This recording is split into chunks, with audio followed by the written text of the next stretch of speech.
What's up? It's Coach Jared. So this is the second video on moving and breathing. So this is a seated toe touch. All right, so we're going to work on trying to get a little more flexion and I guess curve and bend actually from that low back. I would say low to mid back. So the goal is to get the belly button, the core engaged, draw it in, and try and access a little more back here. You're likely also going to feel it through the hamstrings, maybe even the calves, but the focus is going to be through the back, so you want to find that position. So to modify, if you need to, if you're already getting a crazy stretch in the hamstrings just from sitting like this, you can bend the knees slightly. You can even take a pillow again or a towel, put it underneath the knees just to kind of give you something to rest up against, and keep that slight bend. All right? But you do want to get your feet up against the wall just to give you some reference point and just keep the feet flat. So you don't want the toes pointed away. So you want toes pointed up, and this way you don't have to try and hold the toes pointed up the whole time. You can just get them flat to the wall. All right, so anywhere between, I would say, shoulder width to feet together. But again, it's really going to be dependent on just what access you currently have. So don't worry so much about where your starting point is. Go to wherever's comfortable. It's more important just to see how that changes over time. All right, but try and just keep it consistent for now. Just use the same distance for the feet. I would say for at least the first 4 weeks. And then if you're crushing that, you're able to touch the toes, then you can start working on bringing the feet in closer. All right. So I'm going to start feet together. I'm going to get rid of the pillow. Go flat. So this is end of the day, no real warm up. I'm not like some crazy yoga instructor here, so my flexibility isn't phenomenal, but it's not bad either. All right. So if I were to just reach, that's about where I stop. All right.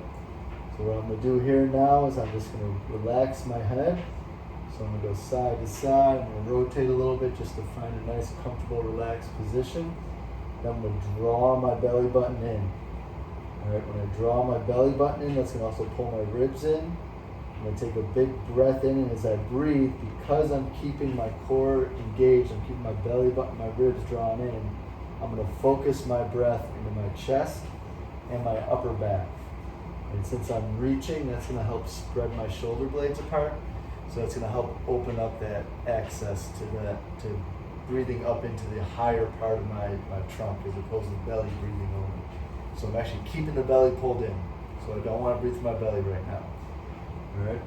So I'm here, big breath in. So we're always going to breathe in the nose, deep and slow, out the mouth, slow and complete exhale. And remember, even when you feel like you've let all the air out, continue to exhale. Keep trying to push it.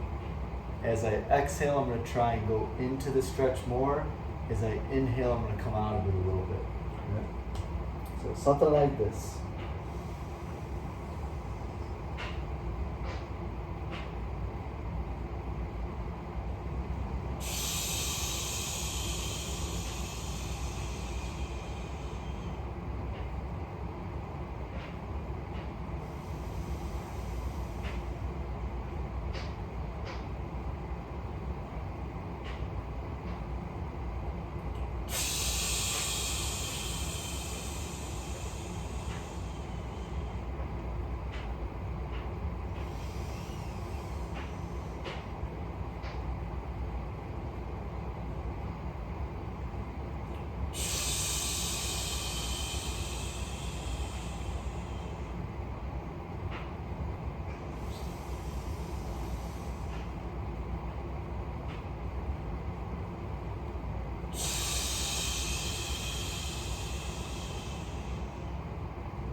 So that's your seated toe touch with breathing.